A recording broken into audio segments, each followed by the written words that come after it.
Olá a todos, sejam muito bem-vindos a mais um Diálogo Filosófico, atividade esta promovida pela Organização Internacional Nova Acrópole do Brasil. E para este diálogo, recebemos o professor Ibirá Barreto.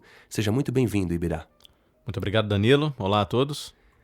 Bem, pessoal, em nosso diálogo filosófico de hoje, vamos falar brevemente sobre os imperativos de Kant.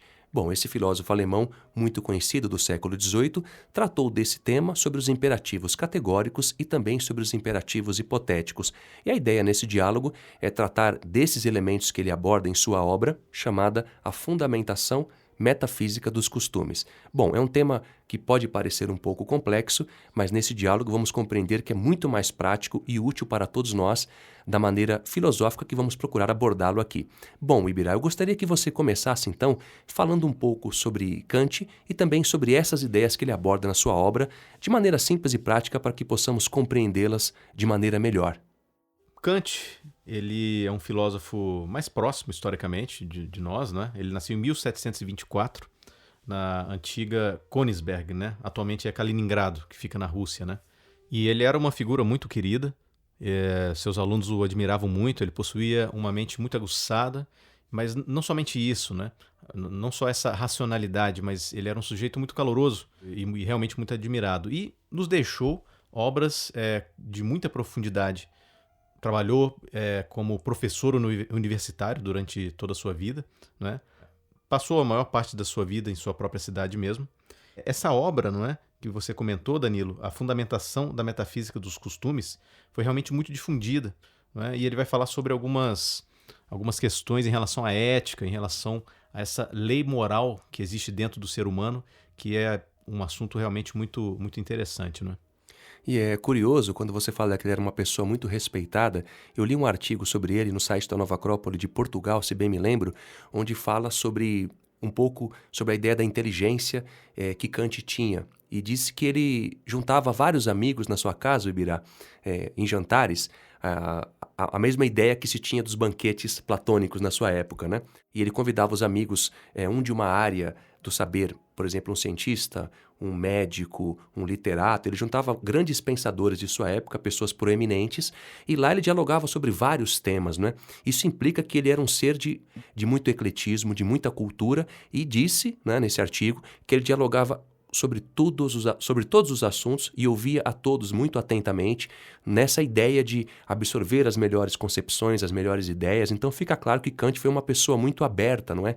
Muito ampla, muito receptiva a novas ideias, a novas concepções sobre a vida. Sim, isso é muito sintomático de um filósofo, né? De um verdadeiro filósofo. Porque um verdadeiro filósofo não vai ser uma pessoa fanática ou fechada, né? Muito pelo contrário, ele sempre vai se interessar por muitos assuntos, né? O próprio Kant mesmo, os movimentos políticos da época, né? Todo esse movimento que estava ocorrendo, lhe interessava, né? Ele até propôs algo similar à Liga das Nações e à ONU, não é? Que só veio a ocorrer muito tempo mais tarde. Então, era um sujeito realmente visionário, né? Como todo filósofo, não era um alienado, né, da vida, né?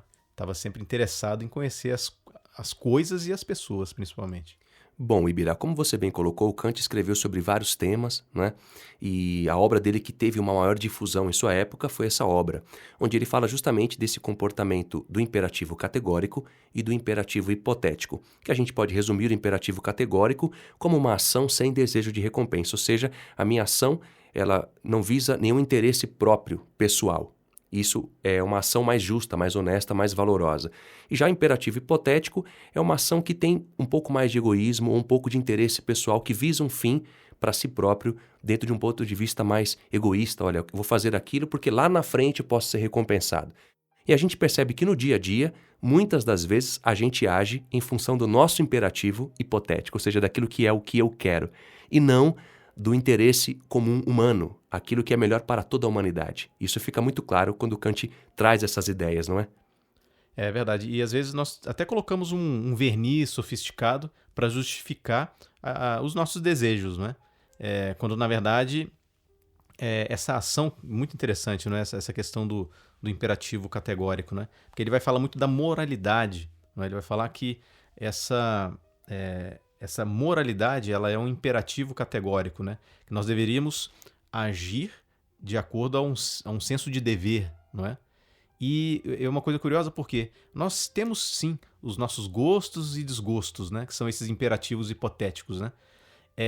E ele até fala que em um grau de evolução, né, o ser humano deveria fazer convergir esse gosto com o seu dever. Na verdade, fazer com que o seu dever seja algo agradável de ser executado. Agora, pegando uma ideia dentro disso, Ibirá, eu lembro que eu falava com uma pessoa que ela dizia que no fim do ano os familiares se juntam para ir à sua casa e ela fazia questão de ver o que cada um gostava para fazer um prato específico para cada um. E aí, refletindo sobre isso, eu perguntei por que você faz isso. Ela disse, olha, eu estou querendo o melhor para todos, né? Eu não posso fazer uma comida que só eu goste.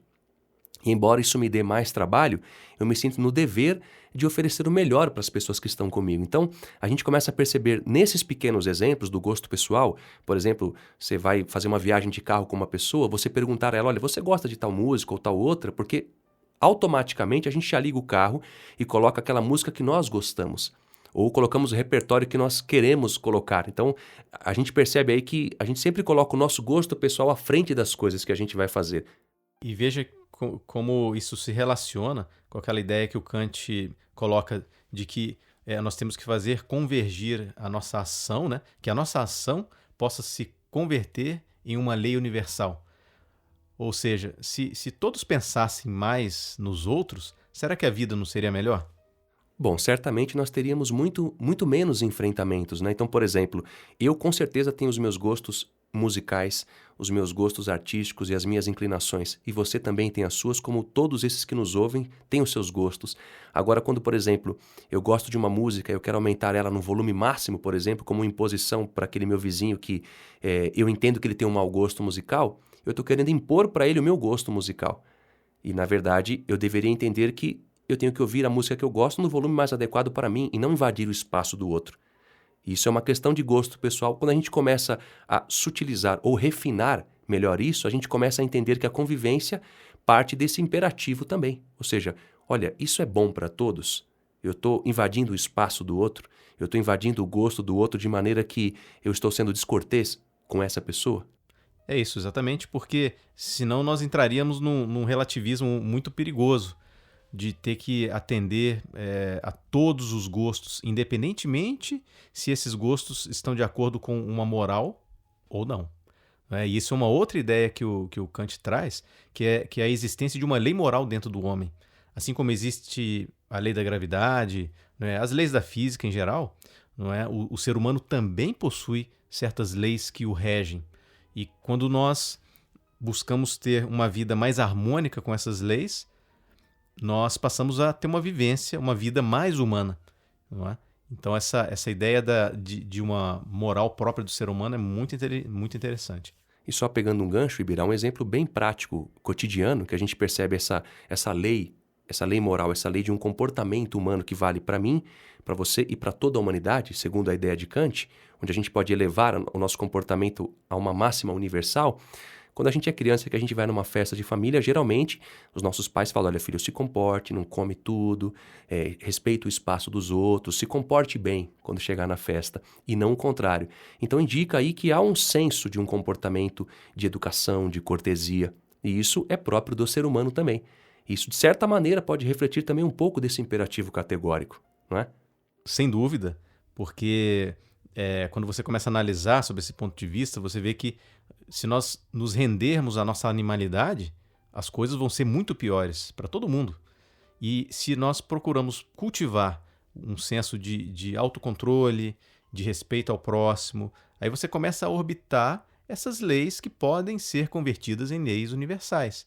E o curioso disso é que você começa a relacionar, por exemplo, um Kant com algo tão distante em termos de tempo e espaço como um Bhagavad Gita hindu, não é? Que ele fala sobre a ideia dos Kauravas e dos Pandavas. Os Kauravas sendo esses impulsos mais egoístas, esses impulsos mais animalescos do ser humano, que visam, na verdade, o seu próprio bem. E os Pandavas como esse aspecto mais benevolente, esse aspecto de fazer prevalecer o bem comum, de você ter um domínio de si mesmo, ou seja, fazer prevalecer as suas virtudes.